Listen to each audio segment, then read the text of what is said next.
నిజమైన దేవుడు నా నీతి సూర్యుడు, నిజమైన ద్రాక్షవల్లి నా నిత్య జీవమా. నిజమైన దేవుడు నా నీతి సూర్యుడు, నిజమైన ద్రాక్షవల్లి నా నిత్య జీవమా. హల్లెలూయా హల్లెలూయా హల్లెలూయా యేసు రాజా, హల్లెలూయా హల్లెలూయా హల్లెలూయా యేసు రాజా. నిజమైన దేవుడు నా నీతి సూర్యుడు, నిజమైన ద్రాక్షవల్లి నా నిత్య జీవమా.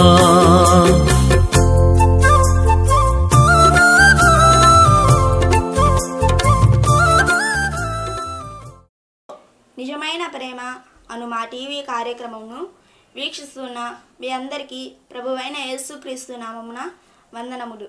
ఇప్పుడు ఒక మధురమైన పాటను విందామా?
సంతోషము నీలోగిలిలో సుఖ సంతోషము నీ వాకిలిలో ఆశీర్వాదము నీ వాకిలిలో ఆశీర్వాదము హల్లెలూయా యేసు రాజా హల్లెలూయా యేసు రాజా హల్లెలూయా యేసు రాజా హల్లెలూయా యేసు రాజా హల్లెలూయా హల్లెలూయా ఆరాధనా హల్లెలూయా హల్లెలూయా స్తుతి అర్పణ వేకువనే వెదకిదను నీ సన్నిధిని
సన్నిధివై నడుపుము దేవా, నా పెన్నిధివై నడుపుము దేవా, నీ సన్నిధిలో నన్ను నిలుపుము దేవా, నీ సన్నిధిలో నన్ను నిలుపుము దేవా. హల్లెలూయా యేసు రాజా, హల్లెలూయా యేసు రాజా, హల్లెలూయా యేసు రాజా, హల్లెలూయా యేసు రాజా, హల్లెలూయా హల్లెలూయా ఆరాధన, హల్లెలూయా హల్లెలూయా స్తుతి అర్పణ. వేకువనే వెదకిదను నీ సన్నిధిన్, ప్రతినిత్యం చాటెదను నీ ప్రేమనిధిన్. వేకువనే వెదకిదను నీ సన్నిధిన్, ప్రతినిత్యం చాటెదను నీ ప్రేమనిధిన్. హల్లెలూయా యేసు రాజా, హల్లెలూయా యేసు రాజా, హల్లెలూయా యేసు రాజా, హల్లెలూయా యేసు రాజా, హల్లెలూయా హల్లెలూయా ఆరాధన, హల్లెలూయా హల్లెలూయా స్తుతి అర్పణ. వేకువనే వెదకిదను నీ సన్నిధిన్, ప్రతినిత్యం చాటెదను నీ ప్రేమనిధిన్. ఇప్పటి వరకు పాటను విన్నారు కదూ. దైవజనులు దైవ సందేశాన్ని అందిస్తారు. అందరం విని దైవదినాలు పొందుకున్నాం. నిజమైన ప్రేమ అను ఈ టీవీ కార్యక్రమాన్ని చూస్తున్న మీ అందరికీ మన రక్షకుడైన యేసుక్రీస్తు నామమున వందనాలు తెలియజేస్తున్నాను. మిమ్మల్ని అందరినీ ప్రేమపూర్వకంగా ఈ కార్యక్రమంలోనికి ఆహ్వానిస్తున్నాను.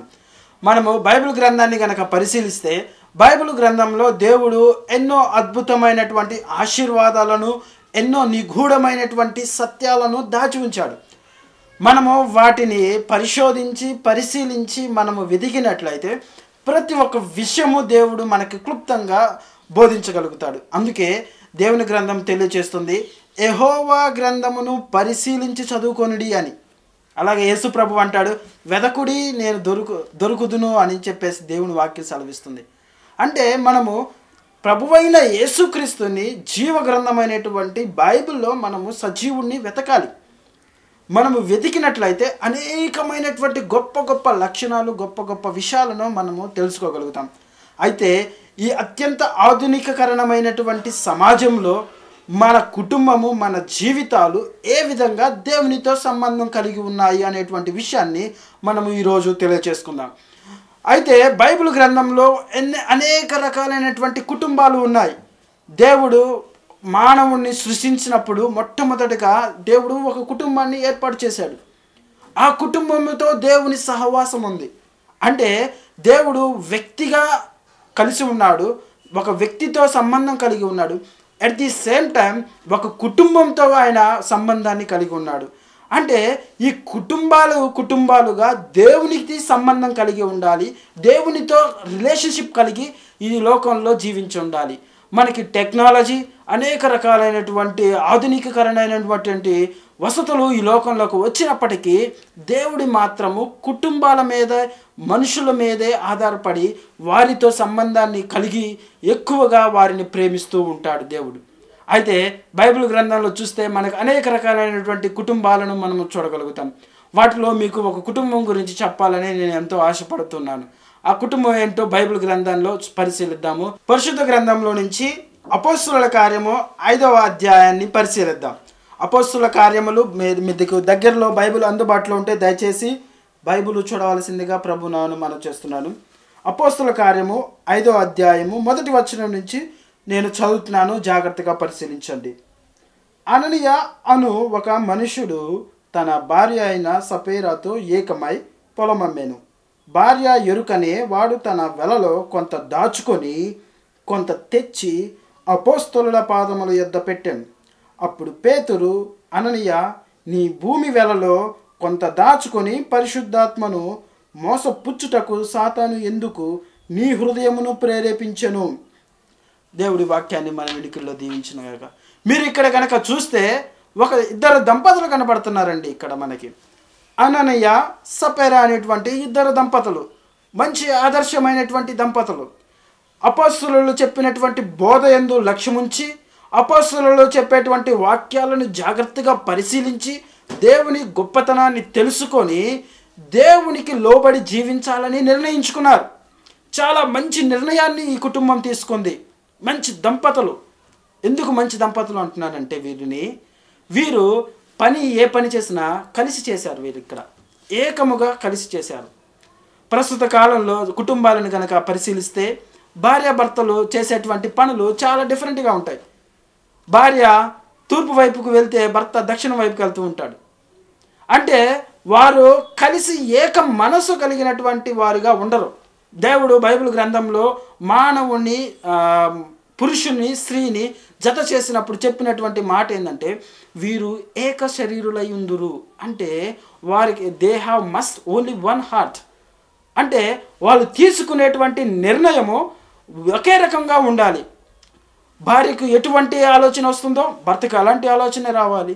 భర్తకి ఎలాంటి ఆలోచన వస్తుందో భార్యకి అలాంటి ఆలోచన రావాలి. ఒకవేళ వేరుగా వచ్చినా ఒకరిని ఒకరు గౌరవించుకుంటూ ఆ నిర్ణయం ప్రకారంగా ఈ లోకంలో ముందుకు వెళితే అటువంటి దంపతులను మంచి ఆదర్శ దంపతులు అని చెప్పేసి మనం ఈ లోకంలో పిలుస్తాం. అలాంటి దంపతులకు కుటుంబంలో ఎటువంటి కలహాలు కూడా రావు. అయితే ఇక్కడ అననీయ సపీరాలు దేవుని వాక్యాన్ని విన్నారు, దాన్ని బాగా వంట పట్టించుకున్నారు, దేవుని మాటల ప్రకారము జీవించాలని నిర్ణయించుకున్నారు. గొప్ప నిర్ణయాన్ని వీరు తీసుకున్నారు. అయితే వీరు మాత్రం ఏం చేశారంటే ఒకసారి గమనిస్తే బైబిల్ గ్రంథంలో అపోస్తలుల కార్యం దేవుని సేవకులు చెప్పిన మాటలకు వీళ్ళు ఆకర్షితులై దేవునికి వారి సమస్తాన్ని సమర్పించాలని ఒక నిర్ణయం తీసుకొని వారికి ఉన్నటువంటి పొలాన్ని అమ్మేసి, ఎలా అమ్మారంటే ఈ పొలాన్ని ఏకముగా కూడి అమ్మారండి. ఈ పొలాన్ని ఇద్దరు కలిసి అమ్మారు. అయితే చూడండి, అయితే మేము ఆ వచనాల్లో ఇంకొంచెం ముందుకు వెళితే దేవుని సన్నిధికి ఇద్దరు కలిసి రాలేదు. అంటే వీరు దేవుని సన్నిధిలో ఏక మనసు కలిగి లేరు, కానీ లోక సంబంధమైనటువంటి విషయాలలో లోక సంబంధమైనటువంటి వాటిలో ఏక మనసు కలిగి ఉన్నారు. మీరు గనక ఇంకా పరిశీలిస్తే ముందు దేవుని సన్నిధికి అననీయ వస్తాడు. అననీయ తర్వాత చనిపోయిన తర్వాత సపీరా దేవుని సన్నిధికి వస్తుంది. ఒకరి తర్వాత ఒకరు, దాదాపుగా వారిద్దరికి 3 గంటల తేడా ఉంది. కానీ బయట పొలం అమ్మేటప్పుడు మాత్రం ఏకముగా కూడి దేవుని మోసం చేయటానికి మాత్రము ఏకముగా కూడారు. కానీ దేవుని సన్నిధికి రావటానికి ఏకముగా రాలేదండి వీళ్ళిద్దరు. అలాగే ఈ లోకంలో చాలామంది దంపతులు అలాగే ఉంటున్నారు. బయట విషయాలు, దేవుని విషయాలు కాకుండా లోక సంబంధమైన విషయాల్లో వాళ్ళు ఏక మనసు కలిగి ఉంటారు. ఏ విధంగా డబ్బు సంపాదించాలి, ఏ విధంగా మనము వాటిని ఖర్చు పెట్టాలి, ఏ విధంగా మన పిల్లలకు వాటిని దాచిపెట్టాలి, ఏ విధంగా భవిష్యత్తులో మనం ప్రణాళిక వేయాలి, ఏ విధంగా మనము ఉన్నతమైన స్థానంలోకి వెళ్ళాలి అనేటువంటి విషయంలో భార్యాభర్తలు ఇద్దరు ఏక మనసు కలిగి ఉంటారు. అలాగే ఆ ప్రణాళిక ప్రకారం ఈ లోకంలో వారు ప్రయాణం చేస్తూ పోతూ ఉంటారు. కానీ దేవుని సన్నిధికి వచ్చేసరికి ఇద్దరు ఏకముగా రారండి. మనం ఏ సంఘంలో పరిశీలించినా, ఏ కుటుంబంలో పరిశీలించినా గమనించినట్లయితే ఎవరు కుటుంబాలుగా దేవుని సన్నిధికి రాలేనటువంటి పరిస్థితి ఏర్పడుతుంది. భర్త వస్తే భార్య రాదు, భార్య వస్తే భర్త రాదు. దీనివల్ల మనము చాలా ఆశీర్వాదాలు నష్టపోతామండి. మనము బైబిల్ గ్రంథంలో కనుక పరిశీలిస్తే ఆదికాండం మొట్టమొదటి ఆదాము హవ్వలు వారిద్దరు ఏకముగా కూడి ఉన్నప్పుడే సాతాను వారి దగ్గరికి వచ్చింది. ఆదాము ఆయన భార్య అయినటువంటి అవ్వతో కలిసి ఉన్నప్పుడే సాతాను వారి దగ్గరికి వచ్చారు. అయితే వారి ఇద్దరు ఆమె తిన్న తర్వాత తన భర్తకిచ్చింది. భర్త కూడా తినేసి కలిసి పాపం చేశారు, ఏకంగా కలిసి పాపం చేశారు. చూడండి, లోక సంబంధమైన విషయాల్లో మనము ఏకము కలిగి లోక సంబంధమైన వాటిలో ఒకే మనసు కలిగి జీవిస్తుంటాము కుటుంబాలలో. కానీ దేవుని సన్నిధికి వచ్చేసరికి మనము ఏక మనసు కలిగి ఉండలేకపోతున్నాం. ఈ విధంగా దేవుని విషయంలో భార్య భర్త గనక ఏక మనసు కలిగి ఉండకపోతే మీ కుటుంబంలోనికి పాపం ప్రవేశిస్తుంది. దయచేసి దీన్ని చాలా జాగ్రత్తగా గమనించండి. ఎప్పుడైతే పాపము ప్రవేశిస్తుందో నీ కుటుంబంలోనికి, నీ కుటుంబం అనేది దేవునికి దూరంగా పారిపోతుంది.